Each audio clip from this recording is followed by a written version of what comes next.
Welcome to Sikhcast, brought to you by Sikh Research Institute, illuminating every path.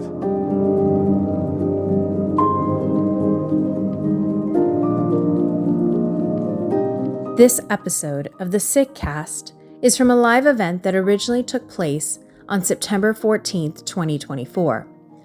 To mark the 40th year of the genocide of 1984, we reflected on the events that unfolded in India and made connections with the ongoing and durable violence against Sikhs, Muslims, and other minority groups in India and the diaspora. How is 1984 remembered in India and the diaspora? Join Uma Chakravarti, Shrishti Devgan, Sukhman Singh Dhami, and Suchitra Vijayan as they discuss.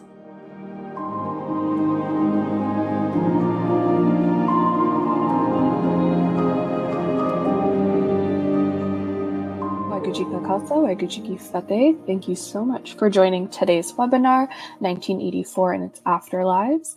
This webinar will begin with a moderated discussion between our panelists and our moderator, after which we will have time for Q&A from the audience. So please drop your questions in the chat and be sure to include where you're asking from. Before I turn it over to today's moderator, I would like to introduce you to everyone. We'll start with Dr. Shruti Devgan. Shruti Devgan is an assistant professor of sociology at Bowdoin College. She's currently working on a book on the digital, intergenerational, and diasporic memories of the 1984 anti-Sikh violence. Suchitra Vijayan is an essayist, lawyer, and photographer working across oral history, state violence, and visual storytelling. She's the author of the critically acclaimed book, Midnight's Borders, People's History of Modern India, and How Long Can the Moon Be Caged?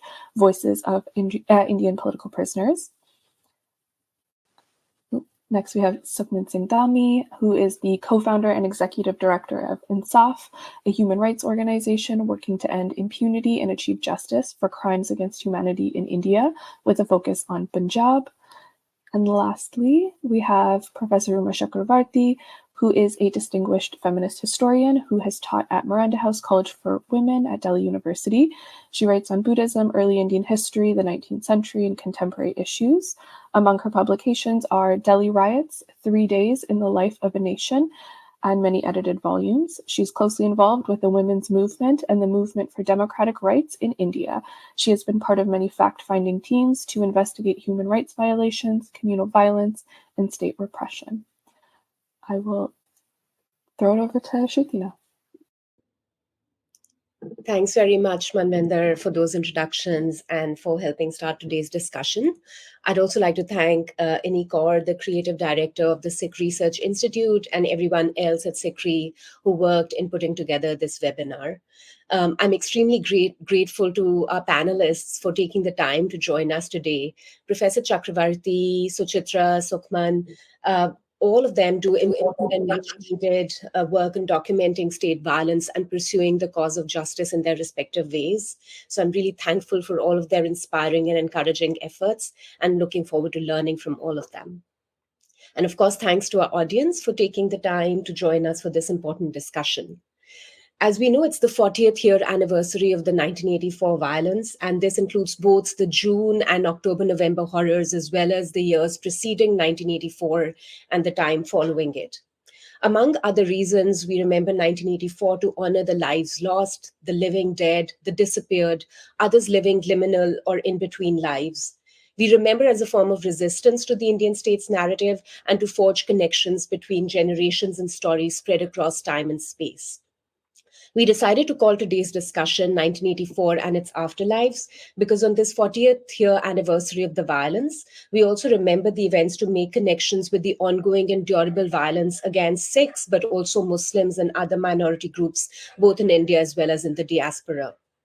Given how the violence, criminalization, and dehumanization of certain individuals and groups is becoming increasingly normative and or visible, I've been thinking a lot about what the scholar called Michael Rothberg calls the idea or calls implicated subjects.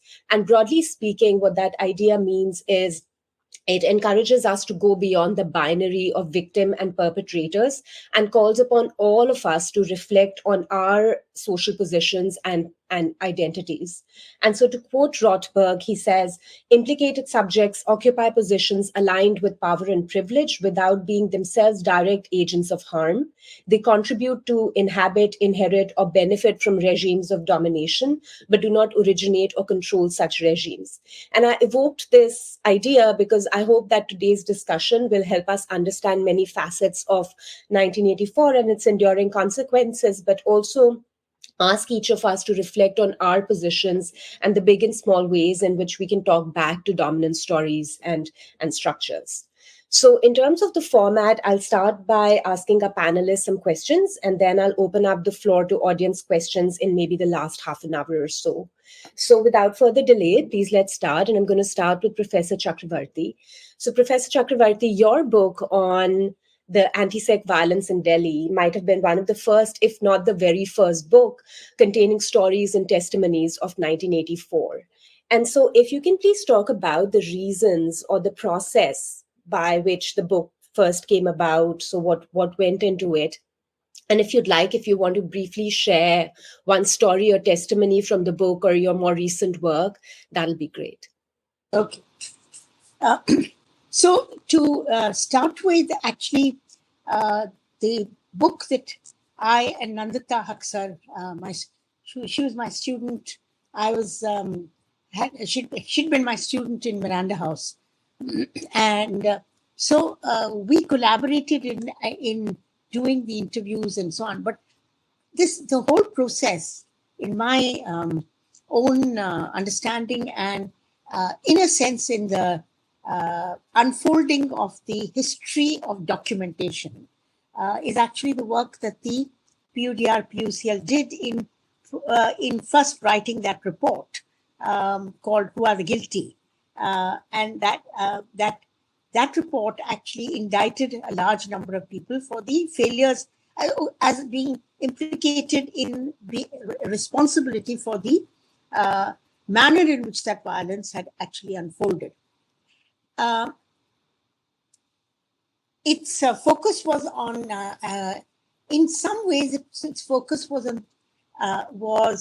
an early stage in challenging the command responsibilities is an issue that we all came up with later on, But in 84, we did not have those kind of analytical tools or those labels by which we could indict and say who is actually responsible for the failure to protect citizenry.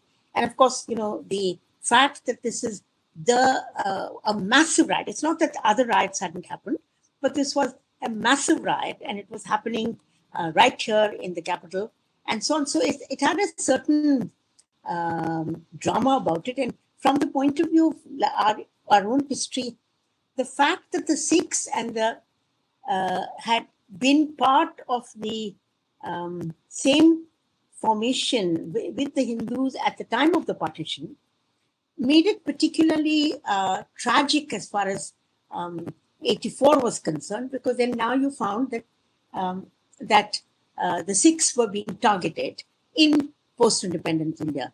And this is one of the issues that came up, that humko apne desh, apne watan mein hi mara. And that was considered to be a kind of betrayal, which is an extraordinary kind. Now, many of us who got involved with the writing of that report and so on, and this is an important issue. It isn't, the Sikh community was actually holed up, and it was not in a position to come out and say anything. The response had to come from civil society, which was largely, I don't even want to get into those labels. There were a large number of them were non-Sikhs. There were a number of what is now would be called Hindus. But, I wouldn't see myself as a Hindu who responded. I'd see myself as an Indian citizen who responded to what was happening in her country. So in some ways, the shock of that incident, which was so huge and such large numbers had gotten killed, meant that we knew it not only that we had to indict those who were responsible, but very quickly, because I'm a historian, it became a question of we need to actually go out there. And it's the first, I think, serious oral history project that happened, perhaps in post-independence India, because in 84, then I felt that we've got to document and we've got the stories. So the state will put out its narrative, but we also need to get the people's narratives and their experience of the violence. And I kept talking about it. And Nandita, who's my student and who's a doer, she said, "So what's the problem? Let's just do it."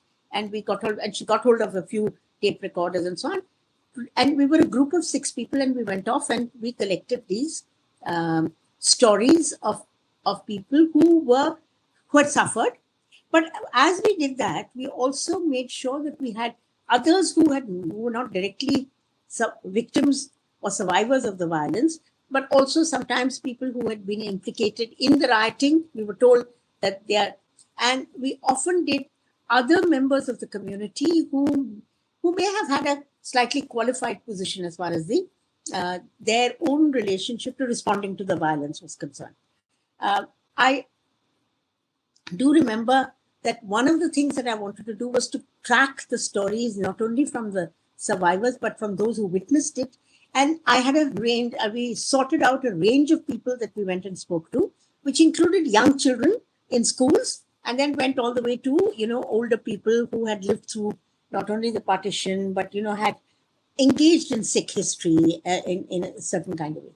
So that was the broad kind of, let's say, impetus to do this. And it was in the background, it was that we don't want this narrative to be taken over by the state, and then you get a statist view of what happened rather than a people's view of what happened. And so that's the broad framework.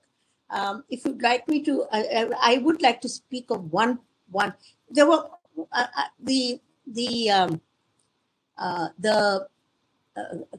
collection is marked by a large number of people of differing ages, different professions, different trainings, and so on. But perhaps the one, if I have to reduce my story to one person, which I think ties up with our questions of impunity, it's the account of Phanda Singh. Phanda Singh was a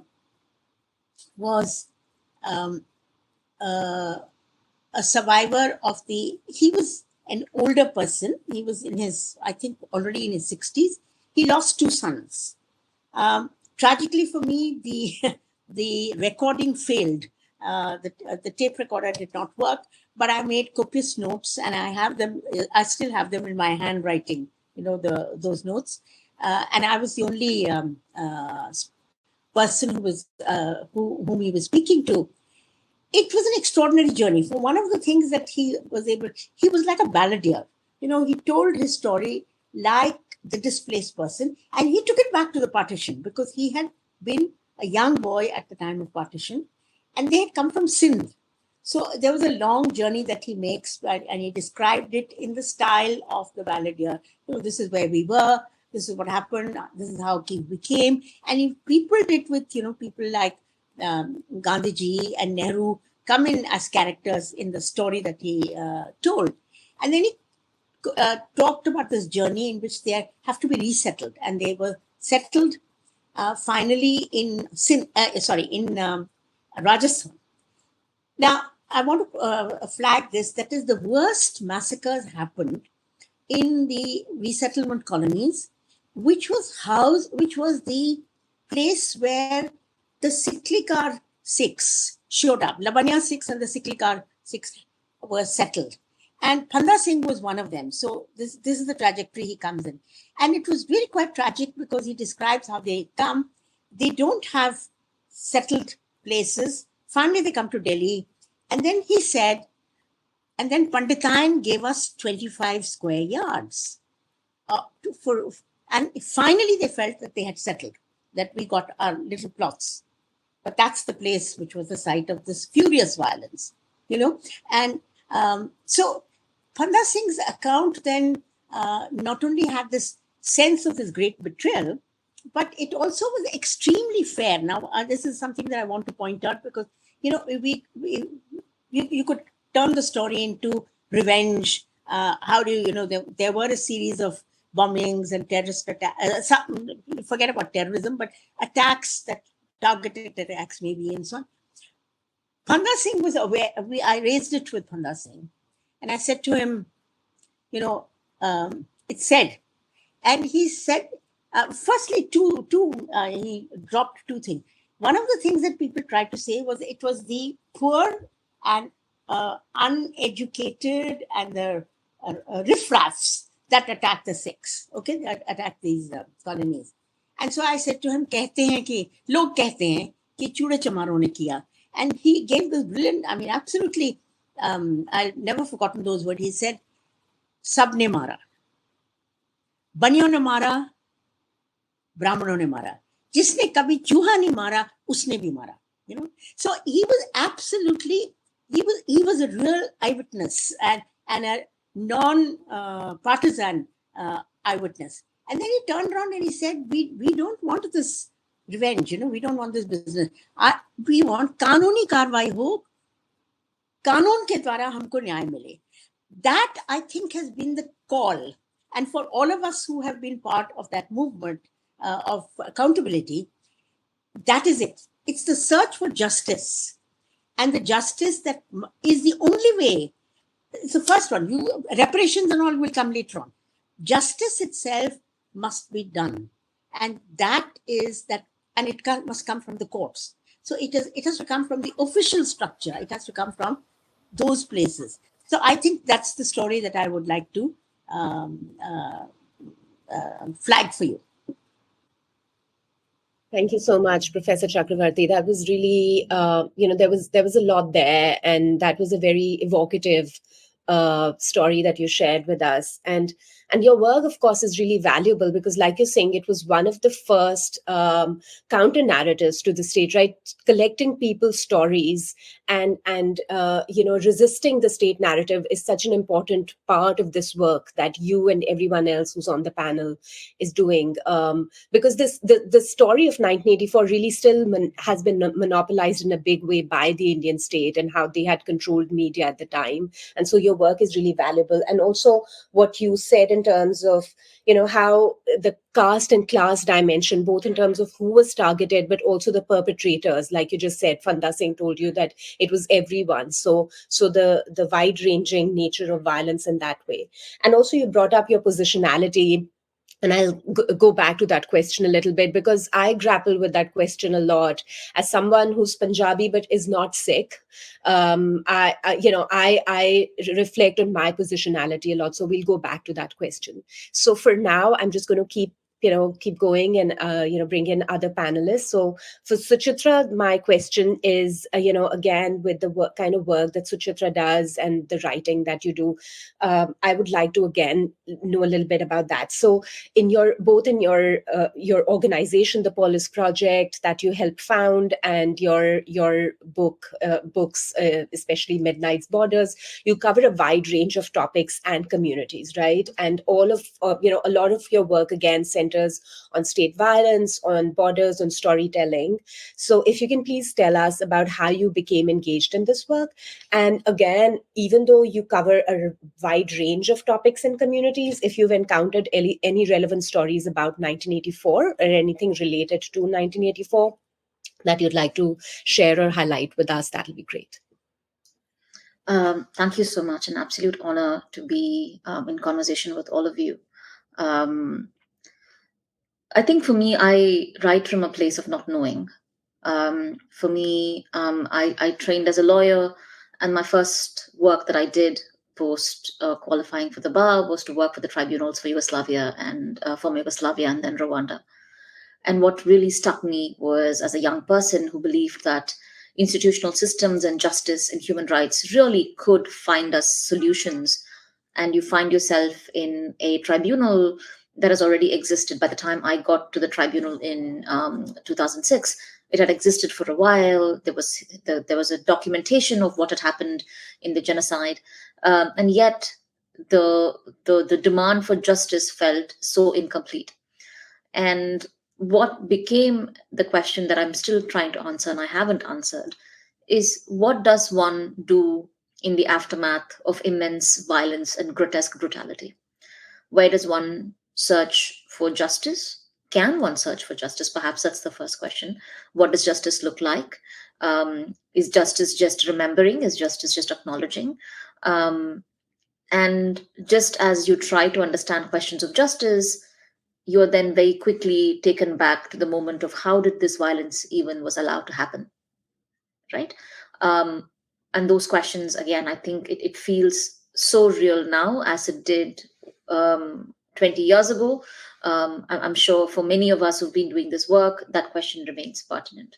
So for me, a lot of my writing really, and a lot of the work that I do and a lot of the work that the Polis Project does really is in service of trying to understand why and what. And we also don't want this work to simply be a catalog of documentation of horrors, because there's so much violence pornography that goes with it, where the spectacle of violence then justifies another violence. So we occupy this rather, I would say, a rather terrible place where we don't know. The documentation has to exist, and yet, what does this documentation do? What are the ways in which we can then help these communities in resistance that we're documenting, then use this to what does it look like? And I think it looks like, and I think coming to terms with the fact that it looks very different because history and memory is so local. Often questions of justice itself is affected by who we are, where we are in this spectrum. So I would say that is really what informs the work that we do. And now in terms of Midnight's Borders, and for me, what was very important to acknowledge is that I am as old as the Sikh genocide, right? Like I am as old because I was I was a baby when this happened, and then I am now of a certain age. So this struggle for justice is as old as I am, which also puts the whole context in questioning and understanding. The ways that I first encountered 1984 was actually not in India. I wasn't taught about the Sikh genocide in India. I was born and raised in India till I was 17. I leave India in 17 to go study. It is only when I leave India that I, for the first time, I encountered the word 1994 Sikh genocide. Is a large advertisement in I think 2004. In 2004 there was a large advertisement in the London Metro, which said, remembering the Sikh genocide. And for the first time, I had seen, not as a person who was taught this in school, not as a young person, but someone who saw the word Sikh genocide. And then for the first time, you're like, what is this genocide that I do not know about? And I was already an adult by that time. And then you realize, and then when you start kind of unraveling the threads, you then realize how powerful the Indian state narrative is, how violence is always framed as an exception and not the rule, how it is always framed within the narratives of, we tried our best, but we are perfect, we are secular, this is an exception, we are a democracy that is, we are still, I think that was the first thing. And then as I started writing Midnight's Borders, and you realize that communities talk about the acts of violence, and just as Professor Chakravarti spoke, it doesn't begin and end with 1984. It begins much before. Often one metaphor that emerged over and over again, and this is what Midnight's Borders opens with, is when someone asks my name, I say I'm someone who's lost my home many times over. The loss of home, not once, but twice. A sense that the home that is lost and the home that is found is never going to be yours. And there is this incredibly powerful moment that didn't make the book. Is a very dear friend of mine told me, a very dear friend of mine who's Pakistani said that, Suchitra, it always feels like we have our suitcases packed and it's in the middle of our living room. And always it's a metaphorical suitcase that is packed. And I want to end this. I do not want my nieces. Like, it feels like we have our bags packed in our living room. But imagine the metaphor of always feeling bags packed in your living room and never feeling. That definitely comes and repeats itself over and over again. Never as just one act of violence, but a series of violence that you're still not coming to terms with. And I think these are powerful ways for us to understand that citizenship and democracy and equality doesn't begin and end with constitutional guarantees. It really just is a foundation of human dignity. And I think violence, more than anything else, robs us of human dignity. And I think those are the ones. And I think by talking about this, and I think for people like Professor Chakravarti and the work that Sukhman does, and many, many people do, really is that fabric, right? Like you begin this work, we are all standing on the shoulders of giants where we continue to build an archive of stories that perhaps can tell us there is a better way to live. And I think that is where I would say our work kind of ends. But does it answer the questions of justice? Perhaps not. Thanks so much, Suchitra. Really, so many thought-provoking things to take away from what you just shared. What is justice? Is it even possible when you've suffered so much horror and loss and suffering? Is it even possible? What does it look like? And also a really important point that you made about trying to strike a balance between documenting and cataloging these stories and violence, but also steering away from the spectacle of violence, right? The pornography of violence, like you said. So really important points. And what you also talked about in terms of the narrative or the story of 1984 and how you were not taught that in the Indian context. And so the context in which we grow up, what are the stories we learn, but also the kind of stories that we learn. So when I talked to Sikhs in the diaspora, many of them told me that they internalized the state story of 1984 and did not really question that because the state blamed and shamed the Sikh community for the violence, and they did not question that for the longest time. So it took a lot of learning and unlearning and moving away from India for them to start sort of talking back to this dominant story of 1984. So Sukhman actually grew up, I think, mostly in the diaspora, and of course does really important work on, his organization, Its Afterlives, does really important work on the disappeared and victims of extrajudicial violence. So if we can bring you in, Sukhman, if you can share about how you became engaged in this work, how you learned about 1984, and again, any story or case that Insaf might have documented or you might have come across personally that you'd like to share with us. Hi, everyone. Thank you for bearing with the technical difficulties on my end. Such a privilege to be here with you all. And you all have inspired me in many different ways. So thank you for your commendable work and contributions to these important issues. I am very much a product of the Sikh diaspora. And part of that experience certainly involved hearing about the atrocities that were unfolding in Punjab in the 80s and 90s. I have very clear memories of my own family receiving phone calls during that period where my parents were being informed about people that they knew, loved ones who had been disappeared or killed or tortured or had been rounded up in dragnet operations by India's security forces. I also have very clear memories of, again, I was a child at the time, so it took me a while to make sense of it, which happened, later on, of traveling to Punjab with my family and again, overhearing conversations about individuals who had been tortured and disappeared by Indian security forces. I remember being stopped at checkpoints with security forces, very aggressively kind of, questioning my family who was traveling in the car. And I remember, my uncle pointing out different ditches and canals along the way where bodies had been removed, individuals who had been reported as having been killed in, encounter killings, which we know are euphemisms for staged shootouts and extrajudicial executions. So all these kind of conversations that were happening within my family and Sikh diaspora communities in the 80s and 90s were very, formative in awakening me to, issues of gross human rights violations. And, as I became a young adult, I was then also, like many people in the diaspora, participating in protests outside of Indian embassies, participating in different commemorative actions to raise our voice about what our understanding was of the atrocities that had happened and the ongoing impunity for these crimes.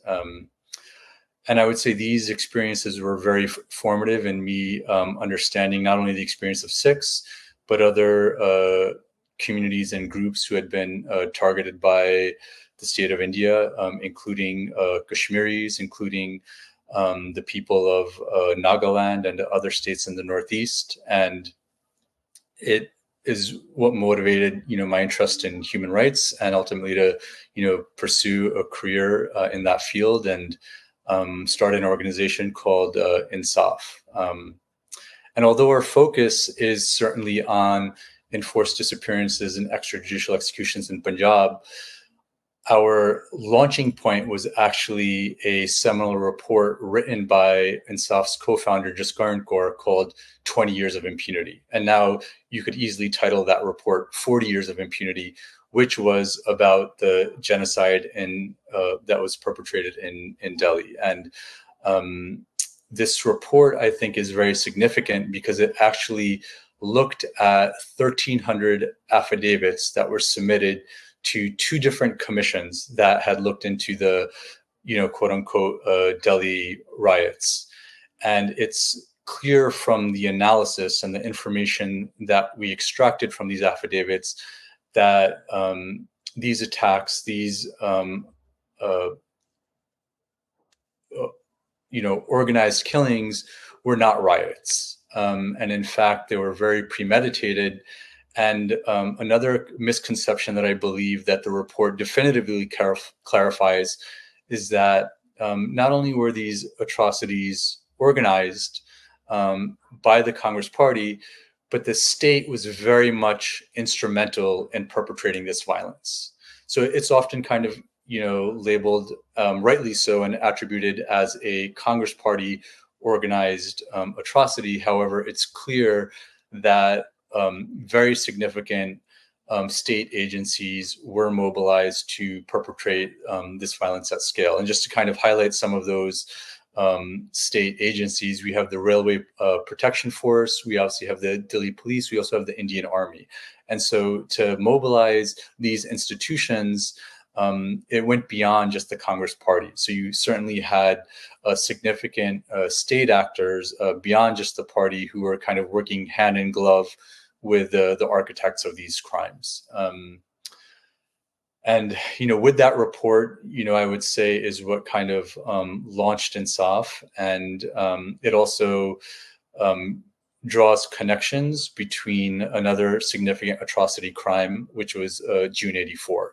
And I know these are kind of thought of as distinct atrocities, but as we learned in our own work when we were investigating and documenting, human rights violations in Punjab, the practices that we saw in Punjab in 80s and 90s were advented in June 84 and November 84. Specifically, the practice of disposing of the evidence of the state's crimes. And so in June 84, we have the first kind of documentation of mass cremations, where the state, in order to destroy the evidence of their crimes and the extrajudicial killings from that assault, engaged in mass cremations, surreptitious cremations. We saw that practice again in November 84, where the bodies were surreptitiously cremated in mass. Again, activities that were organized by the state. And then we again see this practice unfolding over more than a decade in Punjab, where state security forces, to hide the evidence of enforced disappearances and extrajudicial executions, are surreptitiously cremating bodies in mass. And so, although our focus has kind of very much been Punjab, it was very much informed by the atrocities of June 84 and November 84, and drawing the connection between the practices that were developed and then scaled, you could say, scaled up over the course of a decade. Thanks a lot, Sukhman. The link to the report that Sukhman mentioned, 20 years of impunity, that's in the chat. Hopefully, everyone in the audience can see it and can access it. You should also be able to find that through INSAF's website or just by looking up online on Google. But thanks a lot for sharing that personal connection with 1984. And of course, when we talk about 1984, we're talking about years before that and as well as following it. And then how you became engaged in this work. And again, you're really doing this important work of creating a counter narrative to the Indian state through this work. And also how you mentioned that it was, you discovered how it was the Sikh community, but also other communities like people in Kashmir, in the Northeast, who continue to be targeted through these techniques that they started honing and sort of developing in 1984. Also the language, that's really important. Even though Professor Chakravarti's book, for example, is called Delhi Riots, we have there has been a great deal of discussion in terms of how to question and challenge the language of riots itself, and that's something that Sukhman brought up as well. So I'm going to go back to Professor Chakravarti again and, go back a little bit. So go back and forth between the past and present and India and the diaspora. So Professor Chakravarti, can you give us a sense of how the violence of 1984 is being remembered in India today? And I know that you don't necessarily have a survey of what's going on, but just your sense of what people are doing in terms of remembering it today. And if you've seen any shifts since when you first did this work in 1984, and how the violence is remembered now. And if you have any thoughts also on how the violence of 1984 sort of set a precedent for violence against Muslims and other minority communities, because that's especially pronounced today. So the shifts over time in terms of how it's remembered and any connections that you see between the violence of 1984 and what's unfolding in India now. Yeah. So to start with actually the title, it's true that we shouldn't have called it riots because it wasn't a riot, okay? But it's the only language, I suppose you assembled that book and it was the only easy sort of term that everybody understood, that is violence against particular communities at a given point of time. And on hindsight, we may not have had the genocide framework at that stage, and I'll tell you why in a minute. But we certainly could have used pogrom, because it was a one-sided assault upon a people. And a riot requires you to actually have two sets of people who go for each other. And I think that in that sense, the quickness with which we did that work and put it out and so on hindsight, I definitely think that it should have been pogrom. And I think some others began to use pogrom in some of their writing. But, this is how we put it out. That was the easy language that was available. The term genocide itself has been picked up in international circles. It wasn't particularly used, in my opinion. I don't think I was aware of it in India.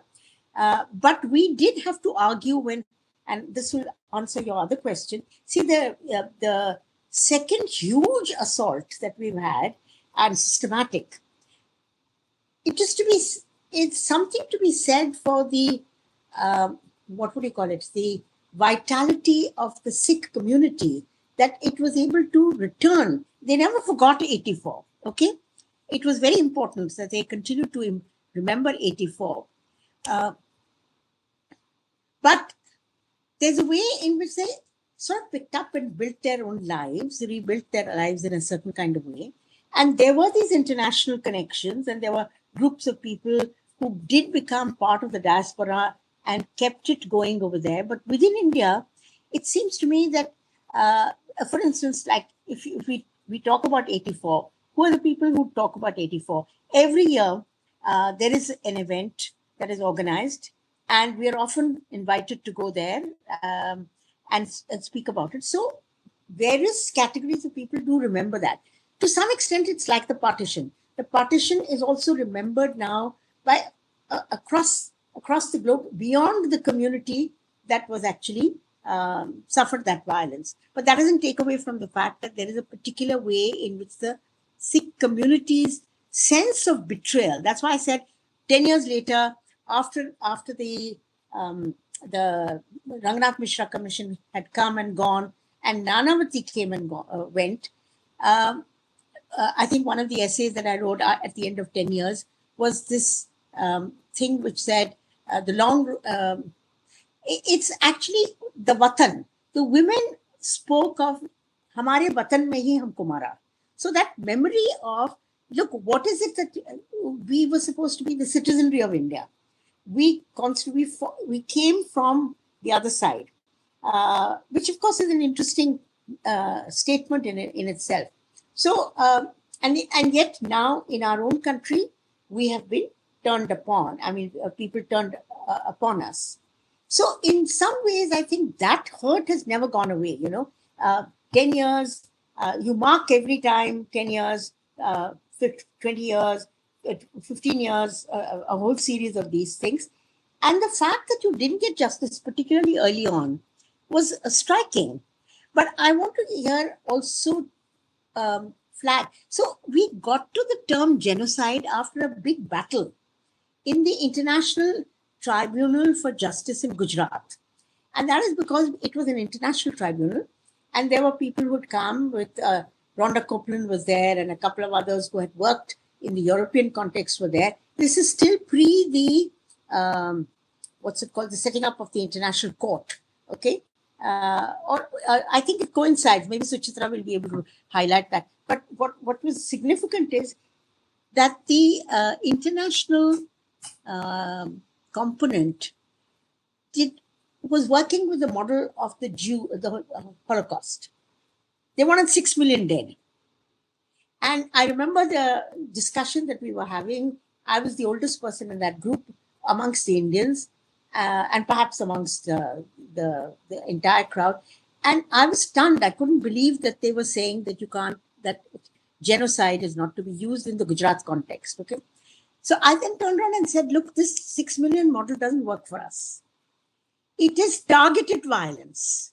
Targeted violence actually is the basis. The pogrom is built around the idea of a particular community that becomes targeted at a certain point of time. And that is the terminology that we have to move. And I have to say, to the credit of the others, is that they immediately saw the value of it. And I said, I'm not going to work with the 6 million, but 2,000 or 1,000 people who are targeted as the victims, consciously targeted, for me is a genocide, okay? Or it's at least a genocidal intent. It's a genocidal move that is being made at the end of the day. And I think that was extremely important from the point of view of trying to understand what had happened to the body politic. And I want to say here that all sections of the democratic community have always, at every stage, stood on the same podium as far as the 84 violence is concerned. But it's also stood and come when the targeted violence had happened in Gujarat. And in fact, the state has played this game on both sides. The Congress party has done it, but the BJP and the right wing has also done it. And they're actually using one to cancel out the other, which is to say, you did it. And at one of these meetings, I was so infuriated. I said, shut up, the two of you. There are a lot of people who have stood against both sort of assaults. And we are actually asking for justice and for command responsibility and whatever it is for everyone. You can't do one cancels out the other is not the way to go as far as histories of nations also should go up. Forget about the international benchmark, as it were. So in that sense, I think it's extremely important for us to see what happened in 84, how it's been taken. And that search for justice never goes away. And in the final, in the context of 84, some of the, people, trials did proceed. Firstly, it was botched right from the beginning. You had a sort of standard FIR that was written after Mrs. Gandhi's Nirmam Hatya. Crowds collected and did this. And it was a standard, whichever police station you went to, that was the standard FIR. So it was put in place. There was a kind of organized way in which the, let's say, the state was also acting in order to erase the violence. Okay, but I don't know if I should say this now, but or maybe I should say that if I'm going to get another round, I'll bring it up at that stage. But I think that the search for justice is one part of it, and then accountability and betrayal is another. And I do feel very strongly about both those, but I think I'll leave it for the next round. Thanks so much, Professor Chakravarti. And yes, we will come back to you so you can bring it up then. But thank you. And I completely understand why you use the language of riots, for example, in calling your book that, right? Because it's a product of its time and space. And you're right that the language of genocide was, like you just explained, was not even available. And pogrom was something that you could have labeled it, but it was that language that was in circulation at that point. And it's necessarily, I think, memories and how we make sense of these very difficult events that happen. They don't, that's one of the things about trauma, for example, that it doesn't make sense when it actually happens, and it keeps coming back. And that's why it's also generational. But it's only with the passage of time that we can start, labeling these things, and labels are necessarily going to be inadequate when we're talking about extraordinary events like this violence, right? So I completely understand, but thanks for explaining, the context in which you called your book what you call it, and also for bringing up, the fight for language itself and calling it genocide. It is about numbers, but it's definitely about the motivation and the intention behind this violence, right? And Sikhs were targeted in 1984, before and after, but there are other communities, and it's sort of like a design, a pattern that's been set in place. And so that's the question that I'm going to, that's the topic that I'd like for us to continue thinking about. And so for Suchitra, I'm going to ask her about any connections that you see between the 1984 violence and the violence that continues to be inflicted on Muslims and other minority groups, both in India and the diaspora. And if you see connections, what sort of connections do you see? If there are also some differences between the kind of violence of 1984 and the violence that the current Indian right-wing regime inflicts on minorities, you can talk about some of those differences as well, Suchitra. So I think let me start with the similarities, which is important for us to build on, and what has happened from that moment to here. Saying one of the things that you really see is the ways in which certain kind of state-sanctioned violence, impunity, and who gets co-opted into inflicting violence becomes a systematic institutionalized process from this moment on. This is also to acknowledge that there was other kinds of violence that happens before. India is not new to pogroms. India is not new the kind of violence that becomes endemic in its life, the ways in which violence causes both, creates penal colonies.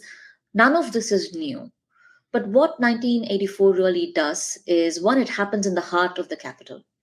And here you see people bearing witness in ways. This did not happen in a faraway village. This does not represent the kind of caste related violence that is inflicted on in rural areas, which is again grotesque and brutal, but away from the media lens. This is the heart of a country's capital. You see the ways in which, as Professor Chakravarti was saying, you had people bearing witness to the kind of people. It was not your certain groups of people. No, this was everybody partook, and everybody who took part. And in the report that Ensaf's Sukhman and others have done, and the ones Ensaf's co-founder did, it's very clearly they talk about the ways in which those who enabled, incited this violence get rewarded. Right, the reward becomes an essential part of this. There is no remorse, there is no accountability, but you also kind of get a sense of reward as being a part of this violence.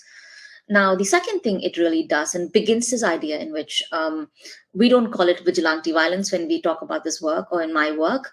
We also don't call them mobs because mobs often imply and spontaneous combustion. No, we believe the idea of a collective public violence. Collective public violence, the way that we define it, is when the society, the community, and everybody who's part of the fabric is then weaponized to inflict a very particular kind of violence that is then aided, abetted by the state and arms of the state, justified, legitimized. Not only do the state not interfere to stop, there's a difference between actively stopping violence, then there's a difference between standing and allowing the violence to happen, and then being a part of enabling violence.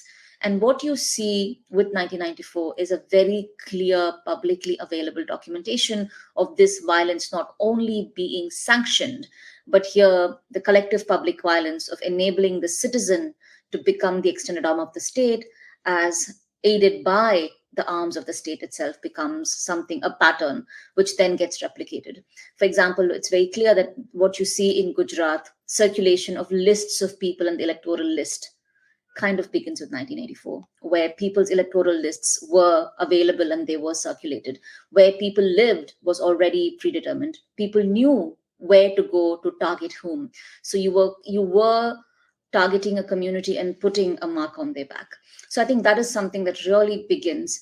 And one of the patterns that you see in violence, especially violence that is known, is that because there is no accountability, because there is a reward, every time an act of immense public violence happens, those patterns become taken, perfected, and repeated. You're really building a system that has perfected the art of inciting a very specific kind of violence. And I think that is something that really repeats itself over and over again. Again, we have to understand that history and memory is very local. It doesn't mean that every single act of violence is going to be similar, but what you're really seeing is you're building an infrastructure of impunity, and you're building it through infrastructures of laws that criminalize people. I think those are important. Now, where do we see the differences? So we are not today living in a time of 1984. One, as I already said, there is a very systematic ways in which it is enabled. Second, I think the state has become very good at enacting and enabling this violence. Of course, we have enabled a very specific kind of collective public violence. We talk about it as lynchings and other things, but really what it is making sure that the citizen becomes complicit in the act of state violence. The other things that we really see is the use of media. Back then, I think we have to take account of how media itself has now become, not that media didn't exist back then, not that hate speech wasn't used as a way of incitement, but today the avenues media has made both violence, punishing, disciplining minoritized, over-policed communities, whether it is the Sikh community, whether it is Muslims, Dalits, Bahujans, Adivasis, across the world, the capacity for media, not only to capture the moment, viralize it, but also the ways in which disinformation and misinformation could proliferate. I think that is something that is definitely very different.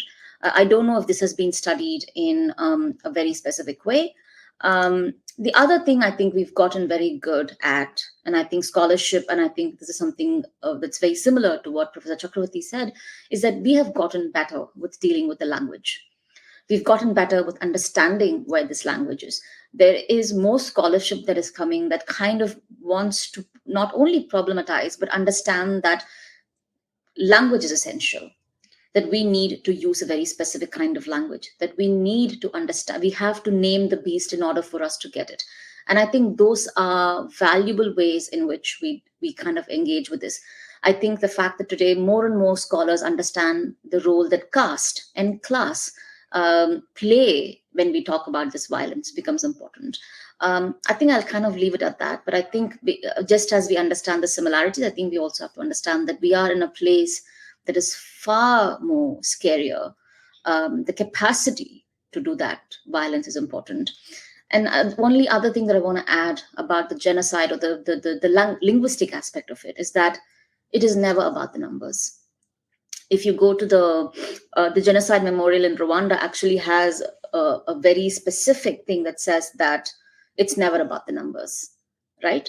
In Srebrenica, official numbers are, I think, about a few in the thousands. In Rwanda, it was millions. But in the subcontinent's context, it is more than millions. But again, it happens differently. And I think we have gotten much better with the language, and I think I'll leave it at that. Thank you so much, Suchitra. Yeah, certainly you're right that it's not. I mean, it's not about numbers; it's about the intention and this idea of the Indian state post-independence being a secular state that's always been called into question, right? Even before 1984, perhaps blatantly in 1984, and much more blatantly and explicitly today. There is not even a pretense, perhaps, anymore of being secular. So I think those are all sorts of connections. But you're right that there are differences as well, and how the media weaponizes, right, is used as a weapon, weaponizes and perfects the state language and state violence. It's communities talking back through media, but media itself is playing a really important role, and I think that's important. But you're right that the state has also perfected violence through the years, and 1984, sort of became the precursor for that. But there are similarities as well as differences. Sukhman, I'm going to come to you, and just talking about this question that I'd asked Professor Chakravarti earlier about remembering 1984. So in the diaspora, how do you see some of the ways in which people remember 1984, and if you've seen any shifts or changes with time? And so, for example, if there's an increase in memorization, if there's some resistance still. And also, I just want to bring up, there have been recent events where Sikh activists have been targeted by Indian state authorities. So, for example, Hardeep Singh Nijjar was assassinated by Indian state authorities. And if that has had an impact on how people in the diaspora talk about 1984, or perhaps have become more resistant to talking about 1984. I was doing some research just last year and talking to Sikhs right around the time that the assassination happened, and there seemed to be some sort of resistance at the time. So I was just curious if you had any thoughts about how it's changed and how recent events have had an impact. From the way I experienced it and my observations about how the diaspora engages the issues of the atrocities in '84 and the ensuing decade of disappearance is not one that I would characterize as remembrance. It's better, I think, characterized as opportunities to articulate demands for justice. I think there's a clear recognition that India has become a culture of impunity. Perhaps it always was. And that has led to ongoing and recurring atrocities. There's a clear recognition, even if you speak to the most isolated and uneducated individuals in a rural village in Punjab, or someone who lives in a urban area here in the diaspora, whether it's the Bay Area or New York or the Toronto area. There's a clear recognition that one, there has never been a true accountability or justice, let alone acknowledgement, and as a result, atrocities continue to be committed against Sikhs and other minority populations in India. And so I've never experienced it personally as, I would say, remembrance. Certainly from the perspective of family members whose loved ones have been disappeared or killed, they continue to hold out hope that their loved one may still be alive, perhaps detained in some jail or pit by Indian authorities. And in any case, from the framework from which INSAF operates, which is international law, international public law, enforced disappearances are ongoing crimes. So not only is this not a past crime from that perspective, but the crime actually compounds each day, that the disappearances continue. And then relatedly, victims and survivors have an ever-present right to reparations. So this is, again, a compounding violation of this right to truth, justice, and reparations. And I believe the community, even if they can't, cognize it in those terms, is very aware of the ongoing impact that these atrocities have had. A study that we were involved in, which in which we worked with Physicians for Human Rights and NYU's NYU Bellevue Center for Survivors of Torture, involved looking at a random sample of victim families whose case was proceeding before India's National Human Rights Commission. And this relates to the mass cremations case, the case that human rights defender Jaswant Singh Kalra had, his disappearance and killing had initiated. And what they found was that the impact of the not knowing about the true fate of what happened to their disappeared or killed loved one, of not being able to participate in the last rites, in addition to the fact that these surviving family members themselves had often been persecuted and tortured in brutal ways, showed the ongoing impact of the torture and trauma. And they indicated that this exceeded, rates of depression and trauma even exceeded what they had observed in, conflicts in the Balkans. And so I believe that, again, to kind of come to the point that this is a unfolding reality. And 84 was the beginning of this nightmare and not kind of an event that has somehow concluded. I forget kind of what I apologize, the second component of your question was. I just was wondering if you had any thoughts about, so with recent developments like Sikh activists being assassinated in the diaspora, if that has had an impact in some ways. Absolutely. And I think the transnational repression and this, targeted global assassination program that India has architected speaks to a point that Suchitra had made, just prior, that there is a reward mechanism that's built into these atrocities. So to bring it back to Punjab before I kind of go global, there's a clear pattern of security officials being rewarded and promoted for their willingness and the actual perpetration of gross human rights violations, whether that's torture or enforced disappearances or unlawful killings. We've seen them rise through the ranks very precipitously because of their willingness to produce bodies. And in fact, in Punjab, throughout the years, there's been litigation by officers who are not willing to commit these atrocities and who are passed over by, even non-gazetted officers. So people who technically should never have been allowed to become senior officers because they were not on that track or being promoted into these senior positions. And that reward mechanism, obviously we see both individuals being rewarded. We also see the reward at the party level, where the parties who have orchestrated this violence reap victories at the election poll. So this is often a prelude and a setup to galvanizing a base for to kind of influence kind of electoral outcomes.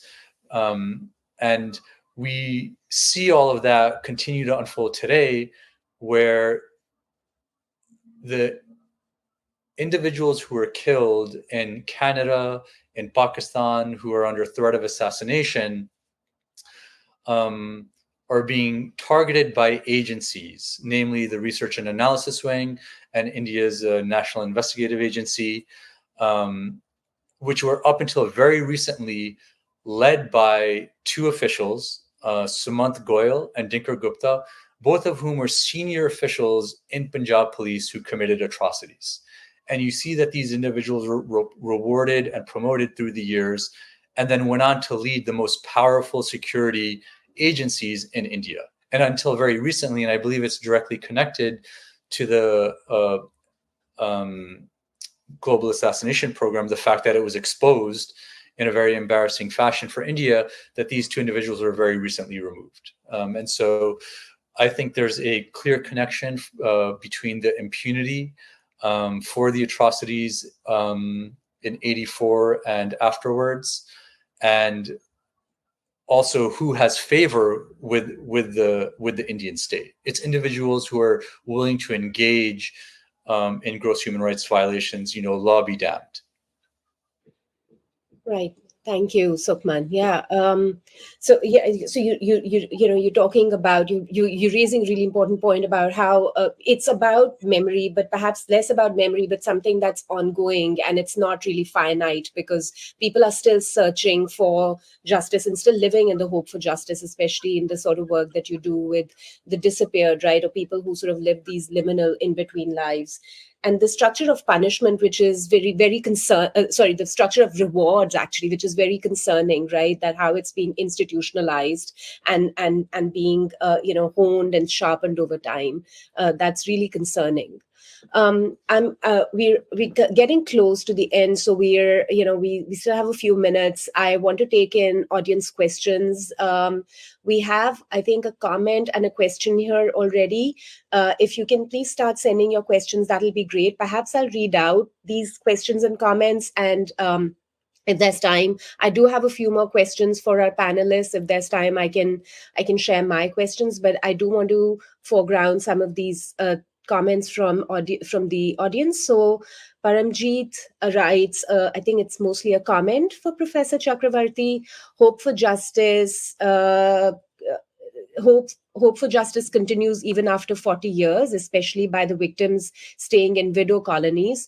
But as a civil rights activist have gone through the same pain, we are concerned by the views of the second and third generation who say justice is not only delayed but denied and are losing hope. Some have slipped and many are slipping and becoming tools in the hands of, I'm not sure what they mean by that last term there. But yeah, so basically just sharing their thoughts. There's a question for Suchitra. Rajarshi from New Delhi writes, could you please further break apart or elaborate, aside from the understanding that local violence has its own dimensions, its implications in terms of setting particular precedents that continue to inform power dynamics, intercommunity relations, and finding one's place in the larger body politic? I wonder if you can read the question, Suchitra. I can. Yes, Okay. I can. I think so. It's about the perhaps focusing on intercommunity relations. It actually ties in also with one of the questions that I had for you. One of the, in terms of like what might non-Sikhs or non-minority or majority Hindu community members do to extend solidarity and support to communities that are being minoritized and criminalized constantly? Maybe we can tie it in with that, and just like intercommunity relations, if you have any thoughts about that. So what I'm going to do is maybe we could share the thread that I had shared earlier. One is what's happening in Uttarakhand. Last year at the Police Project, we started putting together a Twitter thread, which kind of every single day documented this project of ethnic cleansing, where we were very clear from the local activists and the journalists that we work with that the intent was very clear. This was an experiment to ethnically cleanse a very particular town. And for over a year, if you look at the thread, Shruti, would it be possible for people to kind of maybe see it? It could be shared. It's the Twitter thread, and then I can share the other page. Manvinder, can we possibly share the screen? If not, then if you could just share those two links, I think that'd be a good way. I think she shared the link already, but if you can possibly, yeah, perfect. I think she's trying the screen share. So this is the thread. It started on the 8th of June last year. And if you go through the thread, if you scroll through it, what you see is that it's an update that happens every other day in a very local way. And it kind of says that this happened, this happened, this happened, this happened. And then you see how the local community has its own specificities. It has its own allies. It has its people who have to work together. and the ways in which these individual acts begin to kind of tear it apart. The implication, I just want to kind of trying to understand the question. So in terms of setting precedents, what you're really seeing is that you've seen these instances where you start with one community, and this is true of the demolitions as well. You start with one community and you say, we're going to figure out what's happening. Let's see to what extent we can push the institutions, the peoples, the communities to succumb very quickly. When will they not speak? And I think once those contours of silence is established, because I think what's really happening here is illegal, it's extrajudicial, it's unconstitutional, we all know it. But what emerges from all of this is the fact that no one is challenging this this violence, this unconstitutionality, this illegality. So what you're really establishing is a particular kind of contours of silence, which then becomes solidified, right? And I think that's what you're doing. And I think this is where the inter-community aspect comes in, because once you've created these contours of silence, these silence is also run across communities, right? You can no longer speak what is right or wrong. You can only speak in defense of your community.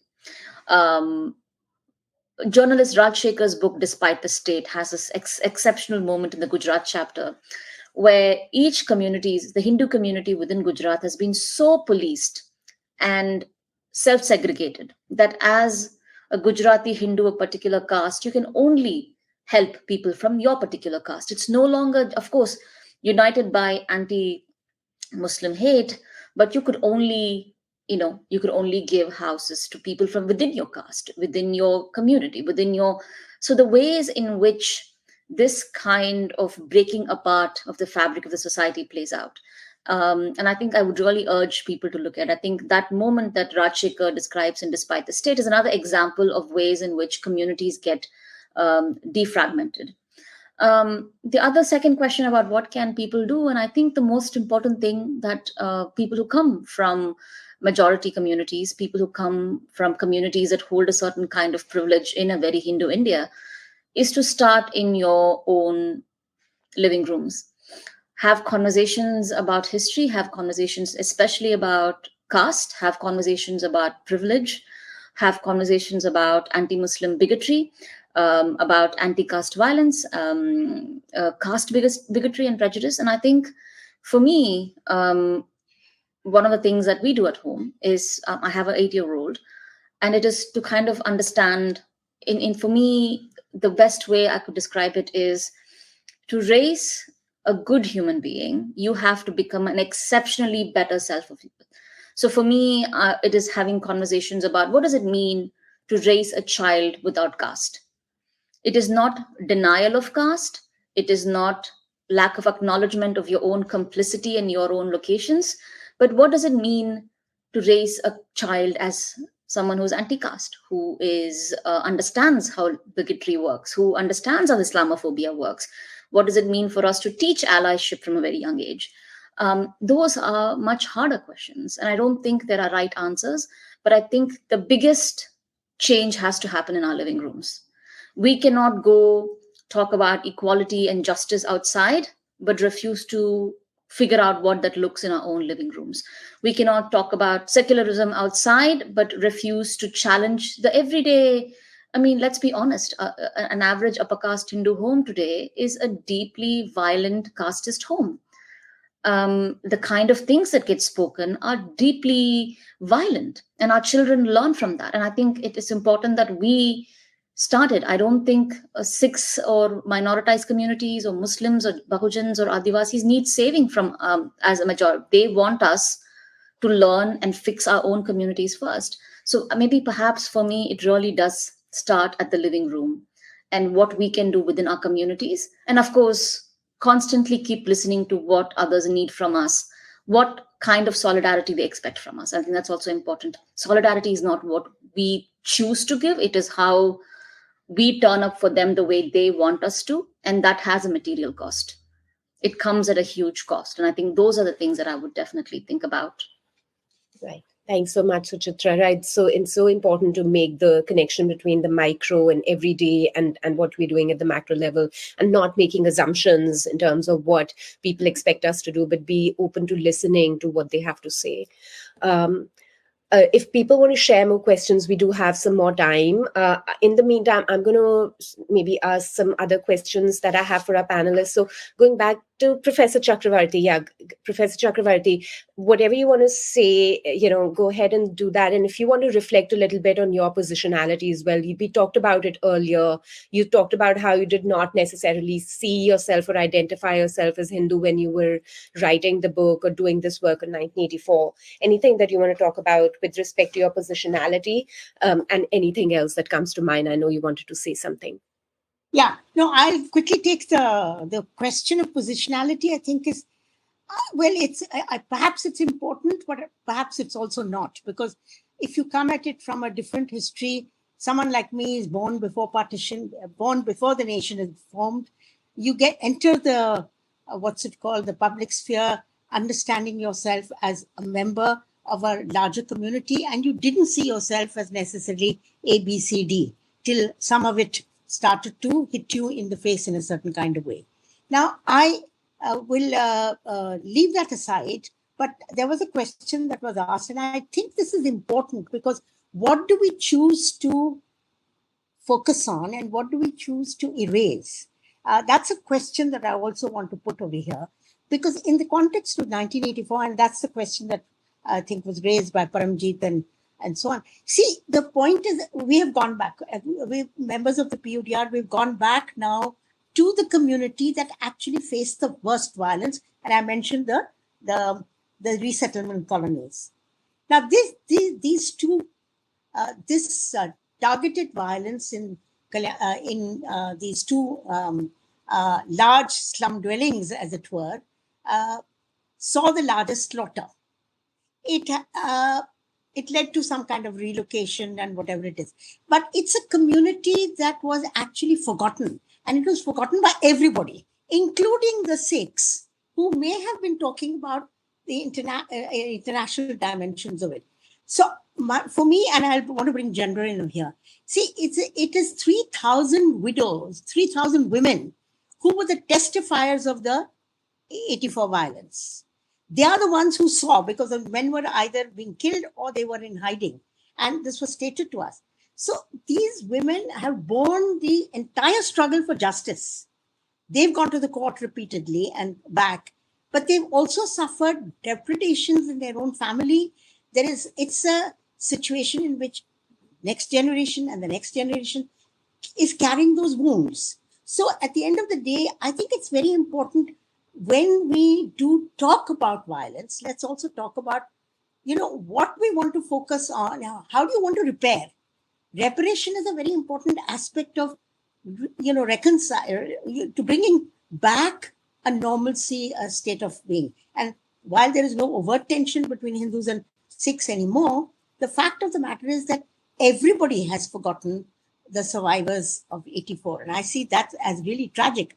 And some of our interviews are indicating that these women have, it's like, they've been abandoned by everybody. And I feel very strongly about that. So at the end of the day, when we tell the story, let's also tell it in a way that it is. And I won't put in, because accountability, I mean, I never see myself as a Hindu. I see myself as a citizen of India. And so for me, what happens with the missing and the disappeared in Kashmir is as important as the disappearances that have happened and at this point of time now, you can't even speak about it, but we have people who have demanded accountability from the state. So you have Parveena Hangar, saying, where is my son? I want an answer. What happened to him? So accountability is something that we are not demanding of the state, and we've let it go. So we will have new rounds of people who experience violence, and we'll just move on, because it's such a violent, complex moment, as I see it, that we will just abandon each group and move on, and I don't think that's the way to be. That's not the story of my people, of my country. I don't want to live with that story, So it's a challenge for all of us. Absolutely. Thank you, Professor Chakravarti. Yeah, and it is a challenge. And I think coming to the diaspora, it's interesting that the ways in which identities are constructed and performed in the diaspora. There is a difference between how these identities are constructed and performed in the diaspora versus in India. That's one thing. But what you talked about, like the differences within the Sikh community, the fragmentation within, how there are communities within the community that or splits within the community that are not necessarily talked about or addressed or are forgotten. And certainly the question of accountability, because it all keeps getting normalized, right? We just sort of develop a sense of apathy that this is just something that we live with now, and there is no sense of shock or betrayal or outrage. And that's very concerning. We have two more questions or comments from audience members that I'll just share. And, maybe if Sukhman wants to respond to some of this, and Suchitra and Professor Chakravarti too. Manvinder shared the link for the book that Suchitra mentioned, Despite the State by M. Rajashekhar, in chat if people want to look that up. So one of the questions that we have, I'm just going to read these together. So maybe because we are, we're short on time, I'll read these together. So and I'll give Sukhman the first chance to respond to them, and then maybe Suchitra and Professor Chakravarti if we have time. Ishmeet writes, I'm so impressed by all the work you're all doing to continue to keep this topic top of the mind and helping the Sikh community in their quest for justice. Thank you. Beyond supporting some of the projects monetarily, what practical 2 or 3 actions can you advise us to take to help change the narrative on impunity related to 1984 and more broadly other pogroms in India and abroad? And then there's a question from Gurpreet who writes, I'm trying to understand human psyche from social and history lens of humanity.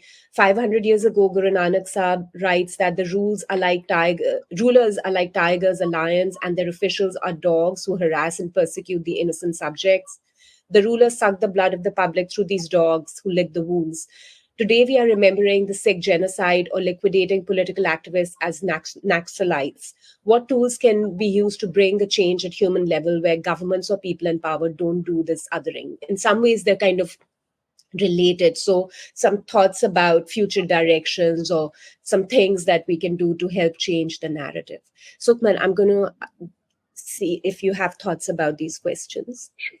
I'll try to kind of address both questions with the same thoughts. I'd like to highlight actually a case that of a human rights defender that has been very inspirational to Insaf. And June 8th actually marked his the 30th anniversary of his disappearance. So I think the case of Jaswant Singh Kalra is well known, but another individual that is much less well known is that of Sukhwinder Singh Patti.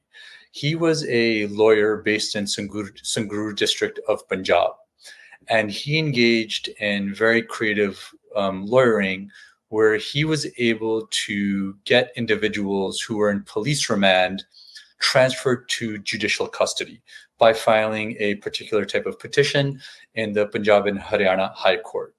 By doing this, he was able to actually foil numerous what would have been fake encounters. So often people who are held in Punjab police stations at that time are tortured and then killed in these staged encounters. And by getting these individuals removed from police custody and put in judicial custody or jail, he was able to increase the likelihood that these individuals would survive.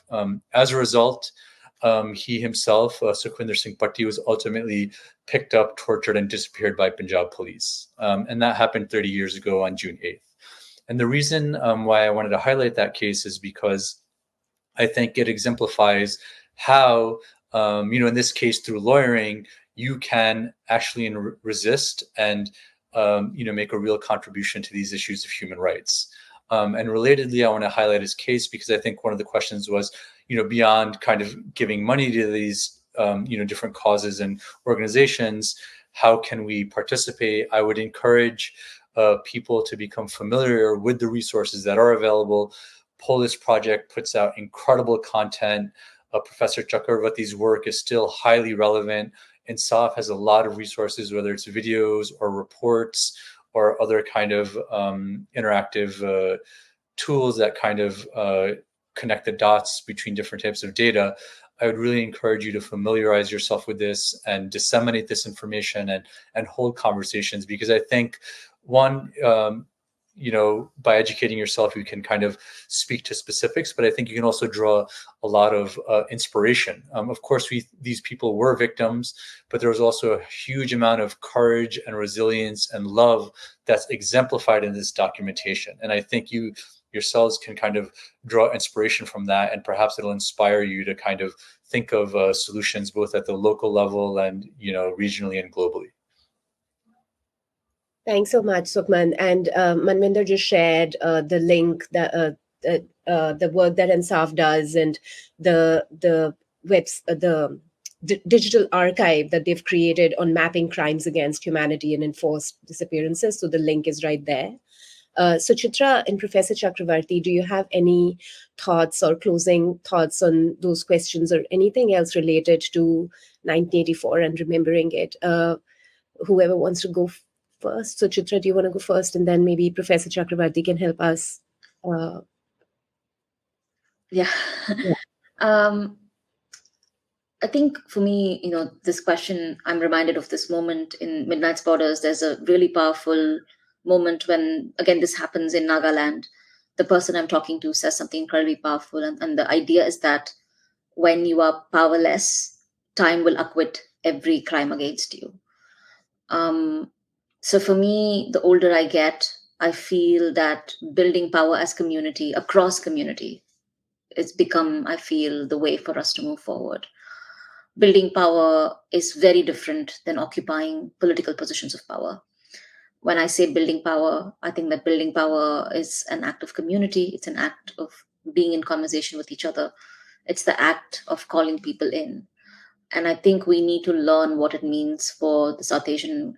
I've now lived outside of India for so long that I feel more and more difficult speaking about India itself, but I feel perhaps it's this odd position where I don't know where I fit in quite well, but I feel, at least as someone in the diaspora now, I think we need to build power.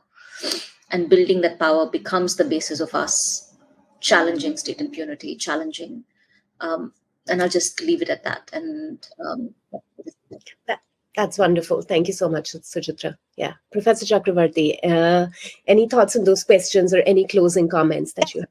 Just the fact that I suppose if you take this long journey, starting off from, if we treat 84 as a marker and then you proceed to later ones, just from the narrative, just from the anecdotal stuff that I mentioned, there is a way in which at least feminists have managed to, and others, civil rights activists also, and so on. I think you've moved from the question of numbers and state responsibility and so on to actually terms that allow us to understand what is happening to whichever community it's happening. So if it's happening with the Sikhs, you understand it. If it's happening to the Muslims, you understand it. If it's happening to the Kashmiris, you understand it better. So in a sense, I think that question of reparations, of accountability, of command responsibility, of the way to go is not necessarily individual justice, because individual justice is difficult to, but to pinpoint command responsibility. And some of us did some work on creating a communal violence bill. Nothing came of it. Nobody's interested. Certainly anybody in the state is not going to be interested in it. But the fact is that we were trying to put a structure, a system in place in which the aggrieved survivor of the violence has a way and a system to actually have their grievances addressed. Now, the struggle will not end because you can see from everything that we've all said that it's actually the groups that they've brought under this rubric is ever expanding, and more groups are coming in. And I think at the end of the day, from the point of view of the society we want to build and the country that you want to be a part of, is you have to actually expand that pool by which you actually address the violence that is targeted and which is allowed to go under the carpet. Thank you so much. And thank you so much, everyone, for taking the time and for this excellent discussion. I wish we had more time. I had more questions. I'm sure if we had more time, audience members had more questions as well. But there are all of these wonderful resources on all your great work that's available for people, for all of us to engage with, to read, to learn from. And I'm really grateful for this opportunity to speak with you. And I hope I'll get another chance to, talk with you individually or in another setting like this soon. So thank you very much again. I'm going to hand it back to Manvinder. Amazing. Thank you so much. I'm just going to quickly sign us out.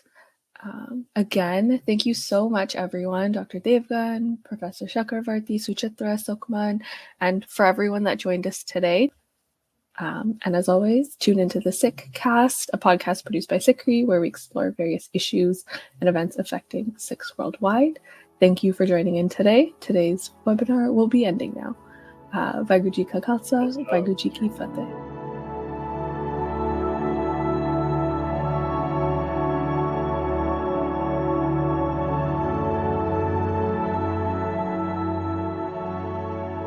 You were listening to Sikh Cast by Sikh Research Institute, illuminating every path.